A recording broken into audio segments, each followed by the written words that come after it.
హరే కృష్ణ భక్తులందరికీ ఇస్కాన్ మ్యాంగ్లూరు వారి 18 రోజుల గీతా క్లాస్లో ఈరోజు 5వ రోజు. కర్మయోగంలో కృష్ణ చైతన్య సహిత కర్మ సన్యాస యోగము అని ఈ అధ్యాయానికి పేరు.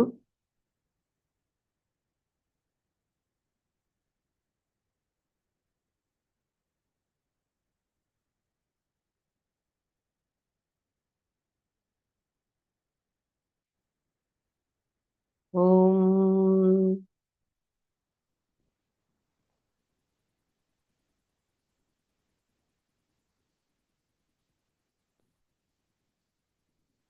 అజ్ఞానతిమిరాంధస్య జ్ఞానాంజనశలాకయా చక్షురున్మిళితం యేన తస్మై శ్రీగురవే నమః.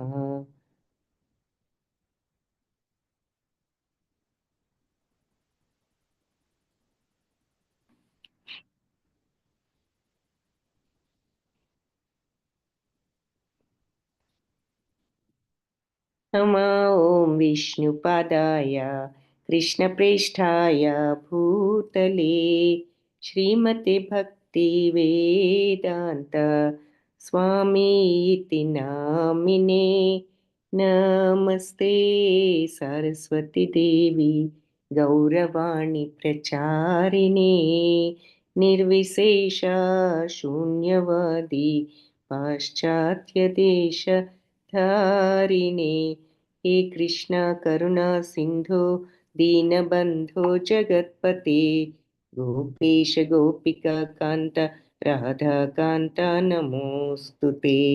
तप्त कांचन गौरांगी राधे बृंदावनेश्वरी वृषभानुसुते देवी प्रणमामि हरिप्रिये.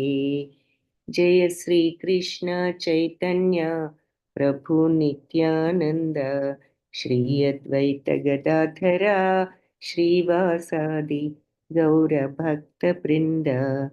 हरे कृष्ण कृष्ण कृष्ण हरे हरे हरे राम राम राम हरे हरे. హరే కృష్ణ భక్తులందరికీ ఈ 5వ అధ్యాయం కర్మ సన్యాస యోగము.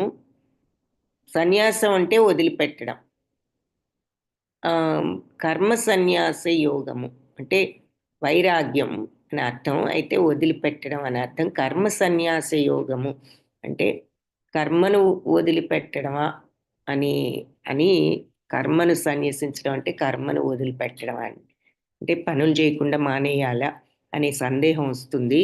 దాని నిజమైన అర్థం ఏమిటో ఇక్కడ చూద్దాము. మొట్టమొదట అర్జున ఉవాచతో ప్రారంభం ఇది.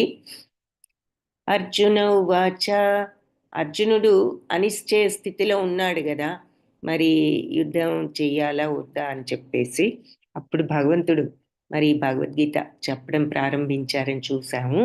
సో ఇక్కడ అర్జునుడు ఆల్రెడీ కర్మయోగం గురించి భగవంతుడు చెప్పారు 3-4 అధ్యాయాల్లో. అయితే అర్జునుడికి ఇంకా కొంచెం డౌట్స్ ఉన్నాయన్నమాట, క్లారిటీ కోసం. సో అర్జునుడు ఏమంటున్నాడు? అర్జున ఉవాచ సన్యాసం కర్మణాం కృష్ణ పునర్యోగం చ శంససి యచ్రేయేతయోరేకం తన్మే బ్రూహి సునిశ్చితం. ముందేమో నువ్వు కర్మను త్యాగం చేయమని చెప్పావు కృష్ణ, కర్మను సన్యసించమన్నావు. పునర్యోగం చ శంససి, ఇప్పుడేమో భక్తితో పనిచేయాలని చెప్తున్నావు. యచ్రేయేతయోరేకం, ఈ రెండిట్లో అసలు ఏది శ్రేయస్కరం? తన్మే, నువ్వే నాకు బ్రూహి చెప్పు, సునిశ్చితం నిశ్చయంగా అంటున్నాడు. సో మొట్టమొదటి నువ్వే నన్ను పని త్యాగం చేయమని చెప్పావు, ఇప్పుడేమో భక్తితో పని చేయాలని చెప్తున్నావు. అసలు ఈ రెండిట్లో ఏది ఎక్కువ ప్రయోజనకరం, ఏది ఎక్కువ శ్రేయస్కరం, దయతో చెప్పు అని అంటున్నాడు. సో ఎవరైనా సరే చెట్టుని నాటడం ఆపివేయాల అంటే ఉదాహరణకు అనమాట. మనం అర్జునుడు అడిగే ప్రశ్నని ఎలా అర్థం చేసుకోవచ్చు అంటే, ఒక చెట్టు ఉంది అంటే చెట్టు పెరిగిన తర్వాత కాయలు పళ్ళు వస్తాయి కదా.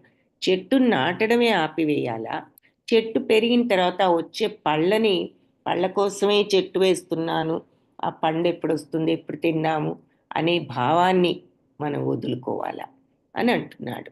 అని ఎగ్జాంపుల్ అలా చెప్తున్నారనమాట. అర్జునుడు అడిగిన ప్రశ్నని ఈ రకంగా అర్థం చేసుకోవాలి. చెట్టును నాటడమే అసలు మానేయాలా, లేదంటే చెట్టును నాటది పెరిగి పెరుగుతుంది, అది పండ్లు ఎప్పుడొస్తాయి ఎప్పుడు తిన్నాం ఎప్పుడు తిన్నామని అనుకు అనుకుంటాం మానేయాలా, అలా అనుకోవడం మానేయాలా. భగవంతుడు ఏం సమాధానం చెప్తున్నారు? శ్రీ భగవానువాచ సన్యాస కర్మయోగశ్చ నిశ్రేయసకరావుభౌ తయోస్తు కర్మ సన్యాసాత్ కర్మయోగో విశిష్యతే. శ్రీకృష్ణ భగవానుడు ఏం చెప్తున్నారంటే, కర్మ సన్యాసము అంటే పనిని త్యాగం చేయటం, భక్తితో పని చేయడం రెండు కూడా మోక్షాన్ని ఇస్తాయి. కానీ రెండింట్లో కూడా పనిని త్యజించడం కంటే భక్తి సేవలో పనిచేయడం మంచిది అని చెప్పి చెప్తున్నారు. సో రెండు మంచివే, రెండు మోక్షాన్ని ఇస్తాయి. అంటే పని త్యాగం చేయడము, భక్తితో పని చేయడం. సో పని త్యాగం చేయడం అంటే ఏమిటి అంటే, ఇలా మరి జ్ఞానయోగంలో ధ్యాన యోగంలో ఇలా అష్టాంగ యోగంలో వెళ్ళే వాళ్ళు ఇంకా వాళ్ళు ఆ మార్గంలో ఉంటూ మరి అడవుల్లోకి వెళ్ళి వాళ్ళు ఒంటరిగా ఇక అన్నీ వదిలేసి ఆ మార్గంలోకి వెళ్తారు. సో అది అది బెటరా ఇది బెటరా అని అడిగినప్పుడు రెండు నీకు మోక్షాన్ని ఇస్తాయి. కానీ రెండింట్లో కూడా పనిని వదిలిపెట్టి చే వదిలిపెట్టడం కన్నా భక్తితో పనిచేయడమే మంచిది అని అంటున్నారు. ఇక్కడ ఆ ధ్యాన మార్గం అంటే అన్నీ వదిలి ఈ మార్గంలో ఉండడం, అలాగే ఇక్కడ భక్తితో అన్ని పనులు చేసుకుంటూ ఉండడం రెండు చూపిస్తున్నారు. అయితే భక్తితో పనిచేయడం మంచిది ఇంకా కొంచెం అంటున్నారు కదా, రెండు మోక్షాన్ని ఇస్తాయి, భక్తితో పనిచేయడం ఇంకొంచెం మంచిది అని చెప్పి, అయితే ఎలా చేయాలి అంటే నా కోసం అన్నట్లుగా చెయ్యి ఆ పని చేసేటప్పుడు. నా కోసం అంటే మన కోసం కాదు, భగవంతుడి కోసం ఆయనకు అర్పించి చెయ్యి. ఆ ప్రతిఫలం గురించి ఆలోచించకు, ఆ విషయం నేను చూసుకుంటాను, నువ్వు భగవంతుడికి సమర్పించి చేయడం వరకు చెయ్యి, ఆ ప్రతిఫలం ఏమిటో నేను చూసుకుంటాను అంటున్నారు. అందుకని భక్తుడనేవాడు ఎలా ఉంటాడంటే ఏది పని వరకు చేస్తాడు, పని నుంచి ఏదొచ్చినా ఇదంతా భగవత్ ప్రసాదం అనుకుంటాడు. అదే భక్తుడు కాని వాడేమనుకుంటాడంటే పని నుంచి ఏదొచ్చినా ఇదంతా నా ప్రతాపమే అనుకుంటాడు. నేను చాలా బాగా చేశాను అందుకనే ఇవన్నీ నాకు వచ్చాయి. ఇక్కడ ఉదాహరణగా ఉద్యోగం చేయనివ్వండి, వ్యాపారం చేయనివ్వండి, డబ్బు సంపాదిస్తే ఏమనుకుంటున్నాడు, ఇదంతా నేనే సంపాదించాను నా గొప్పతనమే అనుకుంటున్నాడు. అదే భక్తుడైతే ఇదంతా భగవత్ ప్రసాదం అని అనుకుంటాడు అని ఒక ఎగ్జాంపుల్ ఇక్కడ చూపిస్తున్నారు. జ్ఞేయ సన్నిత్య సన్యాసీ యో న ద్వేష్టి న కాంక్షతి నిర్ద్వంద్వో హి మహాబాహో సుఖం బంధాత్ ప్రముచ్యతే. సో నిత్య సన్యాసి ఎవరు అంటే యో న ద్వేష్టి న కాంక్షతి, యో ఎవరైతే నద్వేష్టి ద్వేషించడో, నా కాంక్షతి ఎవరైతే కాంక్షించడో, కాంక్ష అంటే కోరుకోవడం, ఎవరైతే కోరుకోడు అంటే ఫలితాలను ఎవరైతే ద్వేషించడో కోరుకోడో. ఫలితాలను ఎప్పుడు ద్వేషిస్తాము, మనకి ఇష్టం లేని ఫలితం వస్తుంది అనుకుంటే మనకు దాని మీద ఇష్టం ఉండదు. ఏది ఉదాహరణకి నష్టం వస్తుందంటే మనకి నష్టం వద్దు అనిపిస్తుంది, లాభం మీద అందరికీ కోరిక ఉంది. కానీ నిజమైన సన్యాసి ఎవరు అంటే తన పని తను చేసి లాభమైన నష్టమైన ఏది లాభాన్ని కోరుకోడు, నష్టాన్ని ద్వేషించడు. అలాంటి వాడు నిజమైన సన్యాసి. ఏదొచ్చినా భగవత్ ప్రసాదం అనుకుంటాడు, సమత్వంతో ఉంటాడు, స్వీకరిస్తాడు. నిద్వంద్వోహి మహాబాహు, అతను ద్వంద్వాలకు అతీతుడు, ద్వంద్వాల నుంచి బయటపడ్డాడు. ఇక్కడ ద్వంద్వాలు అంటే ఏమిటి అంటే ఆపోజిట్స్ అని అర్థం. ఆపోజిట్స్ అంటే ఏమిటి? ఉదాహరణకి సుఖం దుఃఖం ఆపోజిట్, లాభం నష్టం, శత్రువు మిత్రుడు, పొగట్ట నింద. ఉమ్, మరి అట్లా ఇవన్నీ చలి వేడి ఇవన్నీ ఆపోజిట్స్ కదా. సో ఇలాంటి ఆపోజిట్స్లో నుంచి బయటపడ్డవాడు. ఆపోజిట్స్ నుంచి బయటపడటం ఏమిటి అంటే ఏదైనా ఆపోజిట్గా రియాక్ట్ అవ్వడు. అంటే సుఖం వస్తే ఎంతో గంతులు వేయడు, దుఃఖం వస్తే కృంగిపోడు.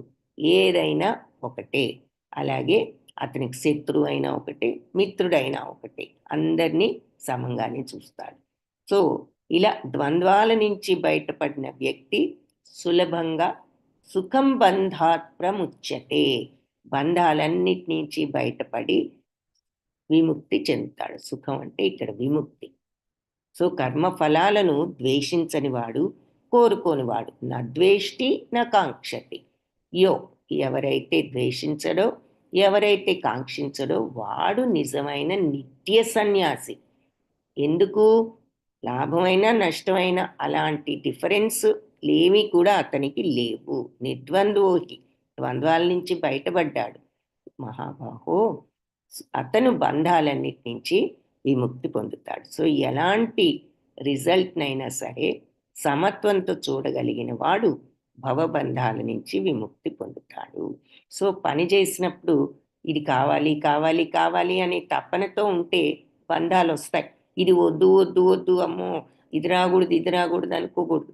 అంటే మరి అదేమిటి, పని చేసినప్పుడు విజయవంతం అవ్వాలని చేస్తాం కదా సక్సెస్గా, అనుకోకుండా ఎలా ఉంటామని సందేహం రావచ్చు. పని సక్సెస్ఫుల్గా అవడం అలా చేయాలనుకోవడంలో తప్పు లేదు. పని చేసినప్పుడు మరి అది విజయవంతం అవడానికే పని చేయాలి, కరెక్టే, అలాగే చెయ్యాలి. కానీ ఆ తరువాత అది అయినా అవ్వకపోయినా ఏదైనా సరే ఎలాంటి ఫలితం వచ్చినా మనం రియాక్ట్ అవ్వకుండా సమత్వంతో ఉండటం చెయ్యాలి. అది అక్కడ తేడా.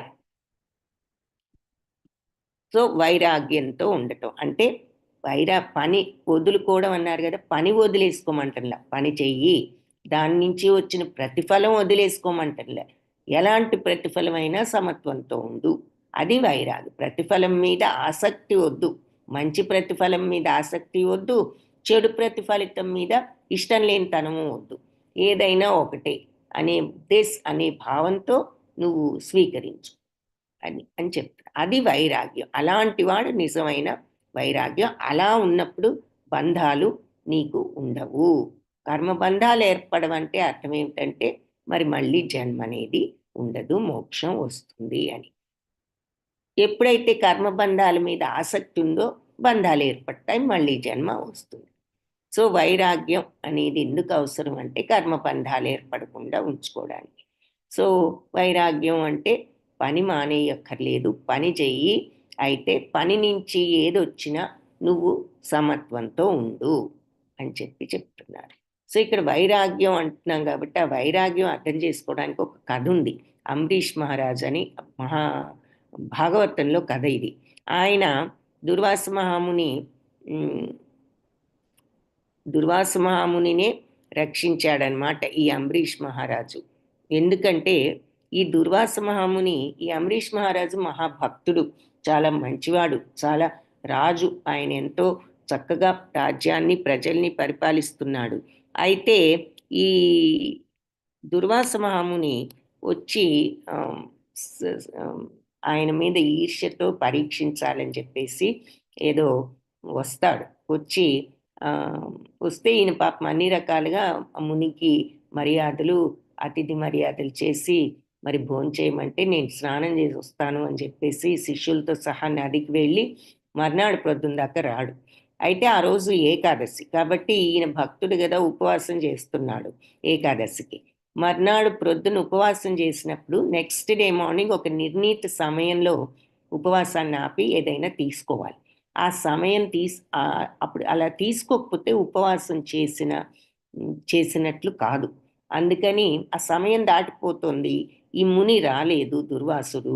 అందుకని ఈ రాజులకు మరి పండితులు గురువులు ఉంటారు కదా కొలువులో, వాళ్ళు ఏం చెప్తారంటే, సమయం దాటిపోతుంది, ఇంక మీరు ఉపవాసం చేసినట్లు అవ్వదు, మీరేదో ఒకటి తీసుకోవాల్సిందంటే, ఆయన మంచినీళ్ళు కూడా తీసుకోకుండా ఉపవాసం చేస్తున్నాడు కాబట్టి కొంచెం మంచినీళ్ళు ఒక గుక్క తాగుతాడు. ఆ వెంటనే ఈ దుర్వాస మహాముని వచ్చి, నువ్వు నేను అతిథిని ఒకడున్నాను, నేను వస్తానని నువ్వు ఆగకుండా నా కోసం నువ్వు ఇంత నేను రాకముందే నువ్వు తీసుకుంటావా అని చెప్పి ఒక రాక్షసుని సృష్టించి ఆయన మీదకి పంపిస్తాడు. అప్పుడు వెంటనే విష్ణుమూర్తి మరి భక్తుడు కదా, అంబరీష్ మహారాజు గొప్ప భక్తుడు. ఆయన వెంటనే ఆ సుదర్శన చక్రంతో ఈ రాక్షసుని వధించడం జరుగుతుంది. ఆ రాక్షసుని వధించిన తర్వాత ఈ సుదర్శన చక్రం దుర్వాసుడి వైపు వెళ్ళడం ప్రారంభిస్తుంది. సో దుర్వాసుడు ఆ చక్రం నుంచి తప్పించుకోవడానికి బ్రహ్మదేవుడి దగ్గరికి వెళ్తే, నా వల్ల ఏమి కాదు, నువ్వు శివుడి దగ్గరికి వెళ్ళమంటే పరమేశ్వరుడి దగ్గరికి వెళ్తే ఆయన, నువ్వు విష్ణుమూర్తి దగ్గరికే వెళ్ళని సలహా ఇస్తే, మళ్ళీ చివరికి విష్ణుమూర్తి దగ్గరికి వెళ్తే ఆయన, నువ్వు అంబరీష్ మహారాజు దగ్గరికే వెళ్ళని చెప్తాడు. అప్పుడు అంబరీష్ మహారాజు దగ్గరికి వెళ్ళి ఆయన్ని శరణు వేడతాడు. అది ఇక్కడ మనం చిత్రంలో చూస్తున్నాం. అంబరీష్ మహారాజు ఎంతో ధర్మాత్ముడు కాబట్టి ఆయన అదే మర్యాదతో ఆ మునిని మర్యాదలు చేసి వెంటనే ముందు భగవంతుడికి ప్రార్థించి చక్రాన్ని వెనుదీసుకోవాల్సిందిగా కోరితే, భగవంతుడు అప్పుడు ఆ చక్రాన్ని వెనుదీసుకోవటం జరిగిందనమాట. సో అంబరీష్ మహారాజు తననే చంపాలి అనుకున్న దుర్వాస మహామునిని కూడా మరి ఆయన ఎంతో ఈ ధ్యాన మార్గంలో వెళ్ళి ఎంతో తపస్సులు అవి చేసి ఈ శక్తి కూడా సంపాదించాడు. ఏది, ఒక రాక్షసుని సృష్టించగలిగేటటువంటి శక్తి. కానీ ఏం లాభం, చివరికి మరి మామూలుగా తన బాధ్యతలు నిర్వర్తిస్తున్న ధర్మాత్ముడైన ఈ అంబరీష్ మహారాజే ఆయనను రక్షించాల్సిన పరిస్థితి ఏర్పడిందనమాట. కాబట్టి అలా భక్తుడు మరి చివరకు నువ్వు దీనికి నువ్వు అన్ని ఆయన పనులు చేస్తున్నా కూడా ఆయన నిజమైన సన్యాసి అన్నదానికి ఆయన్ని ఉదాహరణగా చూపిస్తున్నారు. మరి ఆయన దేన్ని కోరుకోకుండా తన బాధ్యతలను తను నిర్వర్తించే వ్యక్తి అని. సో అలాంటి వాళ్ళు నిజమైన సన్యాసులు. అన్ని పనులు చేస్తున్నా సరే వాళ్ళు ఎలా చేస్తున్నారంటే, దేని మీద ఫలితం మీద ద్వేషం లేదు, కాంక్ష లేదు అని చెప్పి ఇక్కడ ఒక ఎగ్జాంపుల్. వాళ్ళు నిజంగా సన్యాసులు. యోగయు అంతేగాని ఊరికినే మనం అడవులకు వెళ్ళి చేసినంత మాత్రం చేయొచ్చు, అందులో కూడా పరిపూర్ణత చెందొచ్చు.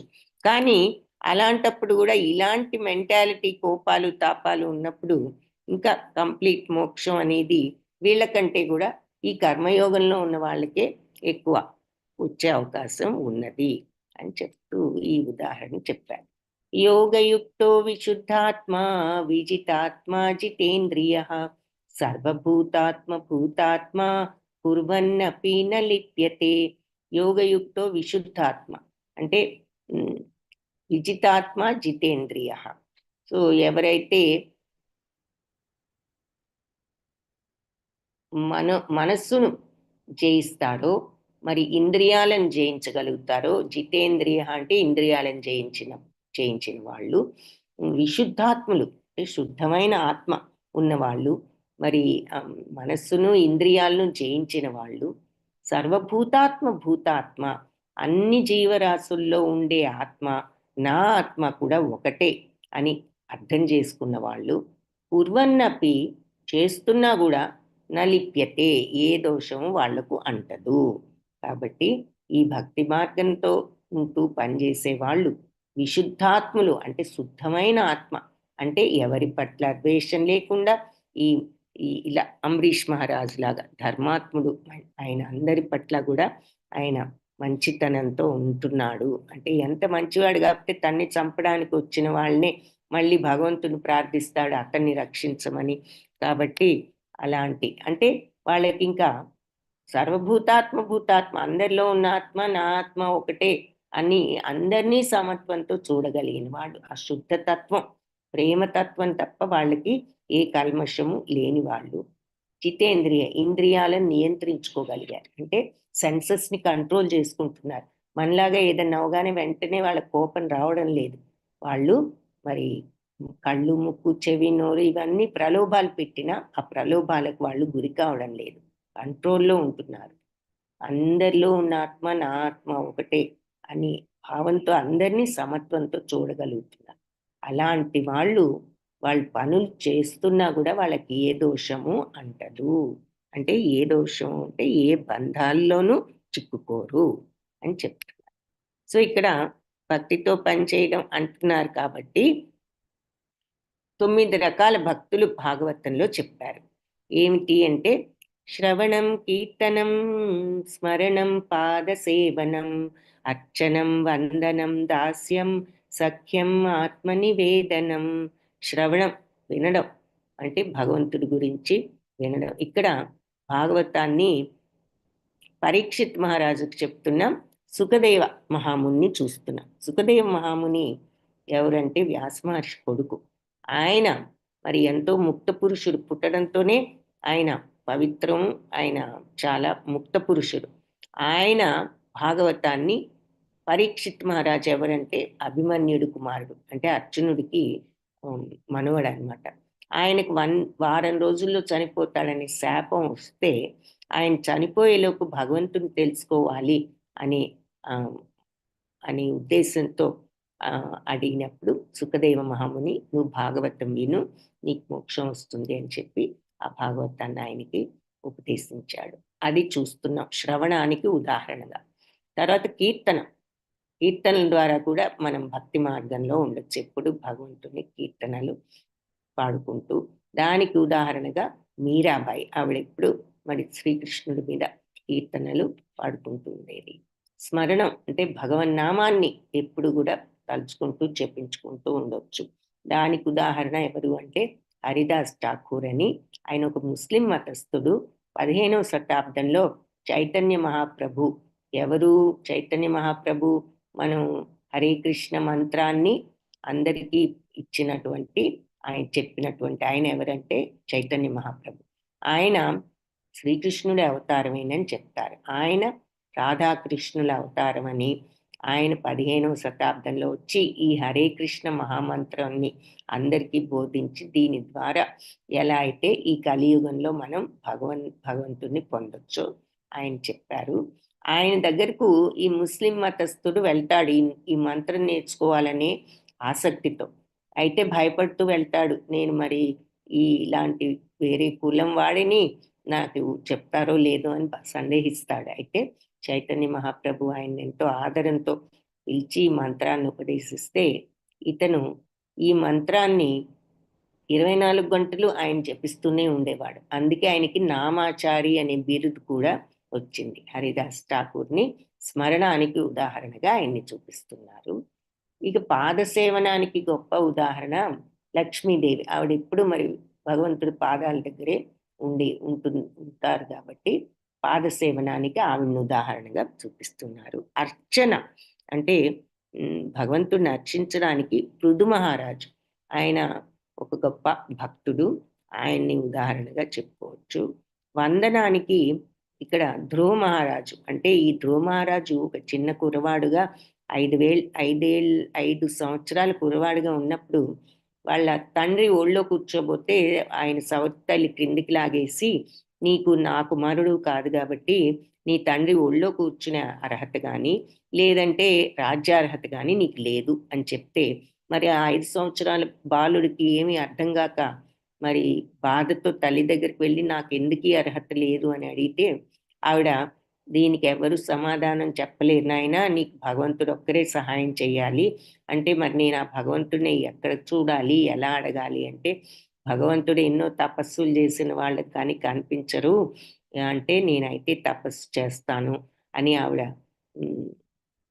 అని చెప్పేసి అరణ్యానికి వెళ్ళి తపస్సు చేయడానికి బయలుదేరాడు. అప్పుడు దారిలో నారద మహర్షి కనిపించి, నువ్వు ఇంత చిన్న కురవాడివి, నువ్వేం వెళ్తావు, నువ్వు ఇవన్నీ చేయలేవంటే, లేదు నేను భగవంతుడిని చూడవలసిందే అని చెప్పి అతను వెళ్తుంటే నారదుడప్పుడు ఓం నమో భగవతే వాసుదేవాయ అనేటటువంటి మంత్రాన్ని అతని చెవిలో చెప్పి ఈ మంత్రాన్ని జపించుకో అని చెప్తే అప్పుడు ఈ ధ్రువ మహారాజు అరణ్యానికి వెళ్ళి ఈ మంత్రాన్ని జపిస్తూ తీవ్రంగా మొదట్లో కొంచెం అప్పుడప్పుడు పళ్ళు అవి తీసుకునేవాడు, తర్వాత మానేసి నీరు మాత్రం తాగేవాడు, ఆ తర్వాత అది కూడా మానేసి గాలి మాత్రం పీల్చేవాడు. ఆ తర్వాత గాలి పీల్చడం కూడా ఆపేసి తీవ్రమైన తపస్సు చేయడం ప్రారంభించాడు. అయితే ఆ తపస్సుకు మరి లోకాలన్నీ కొద్దిగా కంపించటం, ఈ మునులు వీళ్ళంతా దేవతలు వెళ్ళి విష్ణుమూర్తిని ప్రార్థిస్తే ఆయన ప్రత్యక్షం అవ్వడం 6 నెలల్లోనే అంత తీవ్రమైన తపస్సు చేశాడు. 6 నెలలకు భగవంతుడు ప్రత్యక్షమై ఏం కావాలి అంటే తీరా ఆయన ప్రత్యక్షమైన తర్వాత తనకు కావాల్సినవన్నీ కూడా మర్చిపోయి ఏమడుగుతాడంటే, నిన్ను స్తుతించడానికి నాకు సరైన భాష కూడా లేదు నా దగ్గర. సో, నిన్ను స్తుతించడానికి అనువైన భాష ప్రసాదించమంటాడు. అప్పుడు భగవంతుడు ఆ భాషనే కాకుండా తర్వాత ఆ తల్లిదండ్రులు వాళ్ళందరికి కూడా మరి తెలిసేటట్లుగా మనస్సులు మారిస్తే వాళ్ళంతా కూడా వచ్చి ఈ బాలుడిని తీసుకువెళ్ళి అతన్నే రాజుగా చేయటం.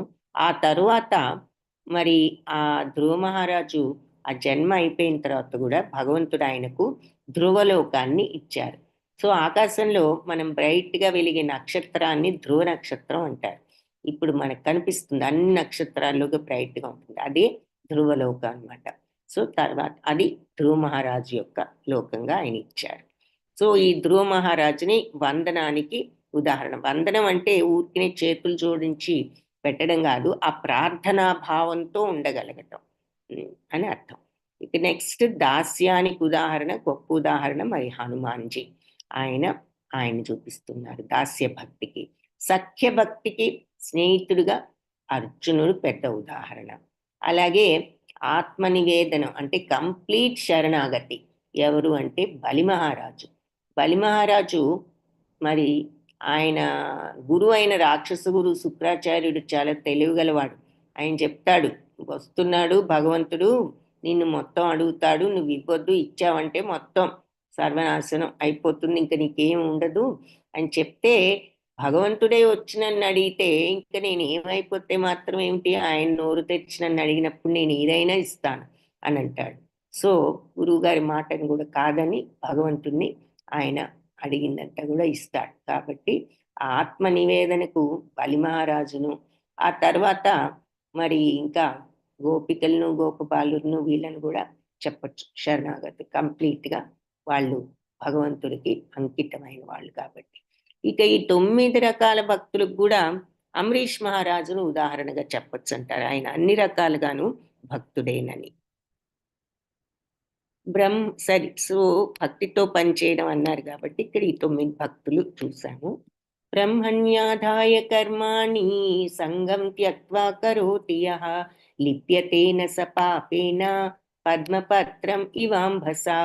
సో, ఫలితాలన్నీ గూడా భగవంతుడికి అప్పగించి, ఏ ఆసక్తి ఫలితం మీద లేకుండా ఎవరైతే వాళ్ళ కర్తవ్యాలను నిర్వహిస్తారో, వాళ్ళ బాధ్యతలను నిర్వహిస్తారో, డ్యూటీస్‌ని, వాళ్ళ రెస్పాన్సిబిలిటీస్‌ని ఈ రకంగా ఎవరైతే చేస్తారో, వాళ్ళు తామరాకు గనక నీటితో ఎలా తడవదో, మీరు చూసే ఉంటారు. తామరాకు మీద నీరు పడ్డా గూడా, ఆ నీరు బొట్టు అటు ఇటు కదిలిపోతూ ఉంటుంది.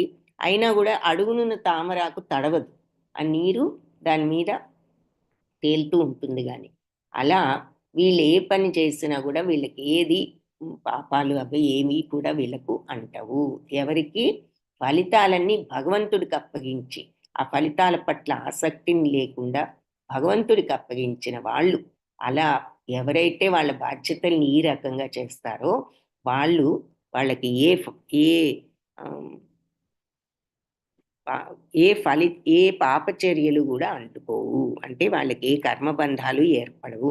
కాబట్టి కర్మబంధాలు ఏర్పడవంటే అర్థం ముక్తి వస్తుంది. మళ్ళీ ఈ జనన మరణ చక్రం నుంచి బయటపడతారు. ఇక వాళ్ళు మళ్ళీ జన్మించక్కర్లేదు. కర్మబంధాలు ఏర్పడకపోతే ఇక మనకి మళ్ళీ జన్ముండదు. అంటే మోక్షం అంటే భగవత్ ప్రాప్తి. సో, ఇక్కడ భక్తితో పనిచేస్తే మనం మరి మన కర్తవ్యాలను మనం నిర్వహించి, ఫలితాలన్నీ గూడా భగవంతుడికి అప్పచెప్పడం. అంటే అప్పచెప్పడం అంటే ఫిజికల్‌గా గూడా వదులుకోమనడం లేదు. ఏమంటున్నారంటే వాటి మీద ఆసక్తిని వదులుకో. కావాలి, కావాలి అనే ఆ తపనను వదులుకో. ఏదైనా సరే భగవంతుడు ఇచ్చాడు అనే భావాన్ని పెంచుకో. మరి నిజం గూడా అంతే గదా! మనకు కావాలి, కావాలి అనుకున్నంత మాత్రాన ఆ ఫలితం వస్తుందని గ్యారంటీ లేదు. మనం ఎంత బాగా చేసినా ఒక్కొక్కసారి అనుకున్న ఫలితం రాకపోవచ్చు.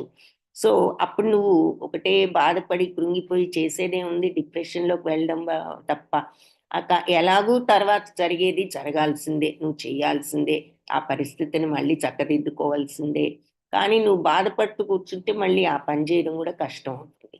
అందుకని నువ్వు ప్రాక్టికల్గా చూసినా దానివల్ల ఉపయోగం లేదు. అలాగే లాభం వచ్చినప్పుడు నువ్వు గర్వించి నేనే చేశాను అనుకున్నంత వల్ల నీకు మరి గర్వము ఇలాంటి చెడు క్వాలిటీస్ అన్ని పెరిగి నీకు మరి అది కూడా బంధాలకు కారణమవుతుంది. అది కూడా నువ్వు మనిషిగా నీకు చెడు లక్షణాలను పెంచుతుంది. ఈ గర్వము ఇవన్నీ కూడా ఎవరికి ఉపయోగపడే లక్షణాలు కాదు కాబట్టి అహంకారం. సో అందుకని నువ్వు చక్కగా లాభం వచ్చినా కూడా నువ్వు ఆ గర్వాలు అవి లేకుండా ఉండు. భగవత్ ప్రసాదం అనుకో. ఏదైనా ఒకటే అనుకో. నష్టం వచ్చినా నువ్వు కృంగిపోకు. అలాగే నువ్వు మరి చేయవలసిందేదో చేసుకో అని చెప్పి చెప్తున్నారు. అలా ఉన్న వాళ్లకు ఏ కర్మ బంధాలు వాళ్ళకి ఏర్పడవు.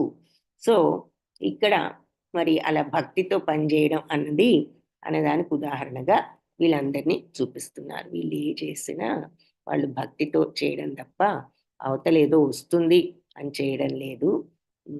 మరి వీళ్ళు ఇక్కడ భగవంతుడి కీర్తనల్లో వాటిల్లో వాళ్ళ ఆనందాన్ని పొందుతూ చేస్తున్నారు. అలా మనం ఏ పని చేసినా కూడా మన బాధ్యతగా మనం నిర్వర్తించడమే కానీ ఆ వచ్చే పని నుంచి ఆ పని నుంచి ఏ లాభం వస్తుంది, ఏమొస్తుంది, ఈ ఆసక్తులు వదులుకో. అది భగవంతుడే చూసుకుంటారని అనుకో. సర్వకర్మాణి మనసా సన్యస్యాస్తే సుఖం వశీ నవద్వారే పురే దేహి నైవ కుర్వన్న కారయన్. సర్వకర్మలు కూడా మనస్సుతో సన్యసిస్తే, అది కర్మలన్నీ సన్యసించమంటే పని వదిలేయమండలేదు. మనసుతో సన్యసించు అంటే పని చెయ్యి, కానీ మైండ్ని ఈ పని చేస్తే అది వస్తుంది, అది వస్తుంది, వస్తే అది చేద్దాం, ఇది చేద్దాం, అంత లాభం వస్తే ఇది కొనుక్కుందాం, అది కొనుక్కుందాం, ఇలాంటి ఆసక్తులు, ఇలాంటి భావాలు వదులుకో. నువ్వు పని చెయ్యాలి, నీ బాధ్యత. వ్యాపారం అది నీ బాధ్యత, చేసుకో. లేదా ఉద్యోగం నీ బాధ్యత, చేసుకో. కరెక్ట్గా చెయ్యి. అంతవరకు సక్సెస్ఫుల్గా అవ్వాలని కరెక్ట్గా చెయ్యి, అందులో తప్పులేదు. కానీ చేస్తే నాకు ఇది వస్తుంది, అంత వస్తుంది, ఇంత వస్తుంది, దాంతో అది చేద్దాం, ఇది చేద్దాం, ఇలాంటి ఆసక్తులు వదులుకో. అందుకని మనస్సుతో సన్యసించు. అప్పుడు నీకు అంతా సుఖమే. అన్ని కర్మలు నువ్వు మనస్సుతో సన్యసించావంటే నువ్వు ఎప్పుడు నీకు సుఖమే. నవద్వారంలో ఉన్న ఈ నవద్వారపురం అయినటువంటి ఈ దేహంలో అప్పుడు నువ్వు సుఖంగా ఉంటావు. ఈ రకంగా ఉన్నట్లయితే నవద్వారపురం అంటే ఎందుకన్నారు నవద్వారాలని? 2 కళ్ళు, 2 ముక్కు రంధ్రాలు, నోరు 5, 2 చెవులు 7, జననాంగాలు 2 9. అందుకని నవద్వారపురే అన్నారనమాట దేహాన్ని, మన శరీరాన్ని. సో ఎవరైతే వాళ్ళు అన్ని కర్మల్ని కూడా మానసికంగా త్యజించినప్పుడు కర్మ చేయకుండా వాళ్ళు ఉన్నట్లే అవుతుంది. కర్మబంధాలు వాళ్ళకి ఏర్పడవు. అప్పుడు ఈ 9 ద్వారాలు ఉన్న నగరంలో వాళ్ళు సంతోషంగా ఉంటారు. మరి అంతే కదా, ఈ పనుల మీద రిజల్ట్ ఏమొస్తుందో అని ఆందోళనతో ఉంటే ఇంకెప్పుడు మనకు మనశ్శాంతి.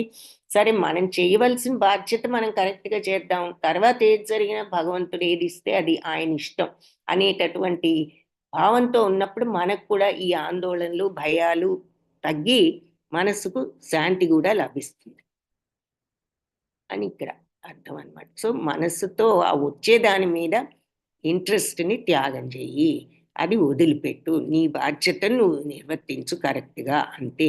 అప్పుడు నువ్వు ఎప్పుడు మనశ్శాంతితో ఉండగలుగుతావు, కర్మబంధాలు లేకుండా ఉండగలుగుతావు, మోక్షానికి అర్హుడవు అవుతావు.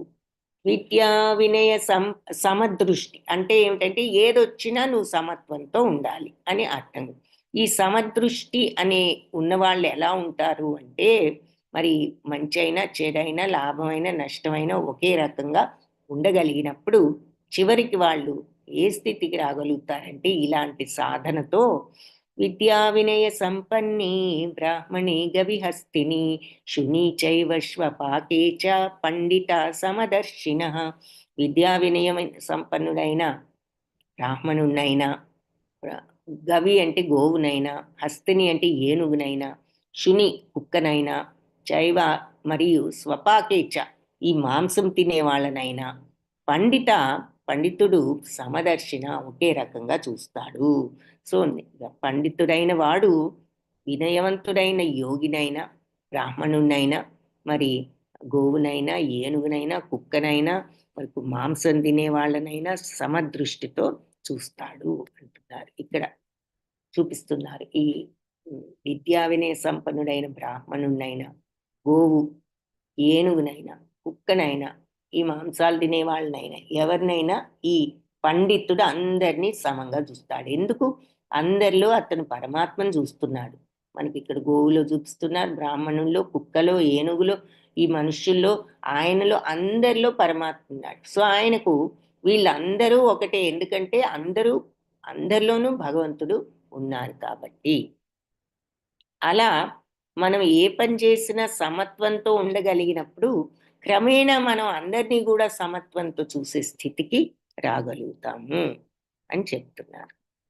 ఏ హి సంస్పర్శజా భోగా దుఃఖయోనయ ఏవతే ఆద్యంతవంత కౌంటేయ నతేషు రమతే బుధ. ఈ దుఃఖాలన్నీ కూడా బుద్ధిమంతుడైన వాడికి బుధ నతేషు రమతే, బుద్ధిమంతుడైన వాడు ఈ ఇంద్రియాలు ఇచ్చేటటువంటి భోగాలలో సుఖాన్ని చూడడు. మరి ఇంద్రియాలను సంతృప్తి పరుచుకుంటే సుఖపడతామని మామూలుగా అనుకుంటూ ఉంటాం. ఏది? ఇప్పుడు మెత్తగా ఉన్న సోఫా కొనుక్కుంటే అబ్బా ఎంత సుఖంగా కూర్చోవచ్చు, మెత్తగా ఉన్న పరుపు కొనుక్కుంటే ఎంత హాయిగా పడుకోవచ్చు. అంటే మనకి స్పర్శాజ్ఞానాన్ని మనం తృప్తిపరచుకోవాలని. స్పర్శ తెలుస్తోందిగా, ఇది మెత్తగా ఉంది, సాఫ్ట్గా ఉంది అని. సో ఇది కొనుక్కుంటే హాయిగా మెత్తగా ఉంటుంది అనుకుంటాం. సో అది కొనుక్కుంటున్నాం అంటే మన యొక్క ఇంద్రియ ప్రలోభాన్ని తృప్తిపరచుకోవడానికి. సో ఇంద్రియాలను తృప్తిపరచడానికి మనం చేసి కోరికలు తీర్చుకోవడానికి, ఇంద్రియాలను తృప్తిపరచుకోవడానికి మనం ఏ ఏ పనులైతే చేస్తామో, సుఖం తెచ్చుకుందాము, ఈ పరుపుకొని సుఖంగా పడుకుందాము అనుకుని కొనుక్కుంటాం. ఎందుకు? సుఖపడటానికి, సుఖంగా నిద్రించడానికి. అవన్నీ ఇలాంటి సుఖాలు, అంటే ఇంద్రియ తృప్తి కోసం మనం చేసే పనులు, ఆ సుఖాలు అవి ఎప్పుడు పర్మనెంట్ సుఖాలు కాదు అంటున్నారు. ఎందుకు? దానికి బిగినింగ్ ఉంటుంది, ఎండ్ ఉంటుంది. ఆద్యంతవంత అంటే ఆది అంతం ఉండేటటువంటివి కౌంటేయ కుంతి పుత్ర అని చెప్తున్నారు. ఇంద్రియాల సుఖం కోసం, ఇంద్రియాలను సంతృప్తి పరచడం కోసం మనం ఈ కోరికలు తీర్చుకుంటాము. కానీ ఈ కోరికలు తీర్చుకుని ఇంద్రియాలు ఏమన్నా ఎప్పుడు సంతృప్తితో ఉంటాయా?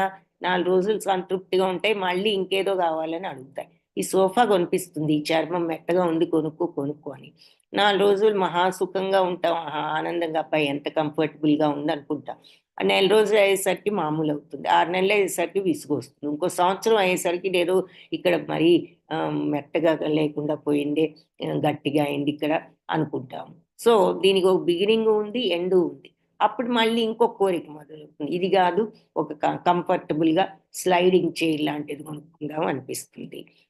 సో వీటన్నిటికీ కూడా ఇవి పర్మనెంట్గా ఏది మనకి ఆనందాన్ని ఇచ్చే సుఖాలు కాదు. ఇంద్రియాలను తృప్తిపరచడానికి మనం ఎన్నో కోరికలు తీర్చడానికి ఎన్నో పనులు చేసుకుంటూ ఉంటాము.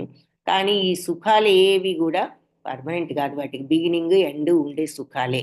కాబట్టి వివేకవంతుడు బుధ అంటే వివేకవంతుడు నతేషు రమతే, వీటిల్లో రమించడు, వీటిల్లో సుఖాన్ని చూడడు. వేటిల్లో? ఇంద్రియ తృప్తి కోసం సుఖాలు తెచ్చుకుందాము, ఇంద్రియాలను తృప్తిపరచుదాము అని అనుకోడు తెలివిగలవాడు. ఎందుకంటే ఇవన్నీ ఇవాళ సుఖం అనిపిస్తాయి, రేపు మళ్ళీ విసుగొచ్చి ఇంకేదో కావాలనిపిస్తాయి, ఇవేమి పర్మనెంట్ సుఖాలు కాదని తెలుసు కాబట్టి ఆ వివేకవంతుడికి.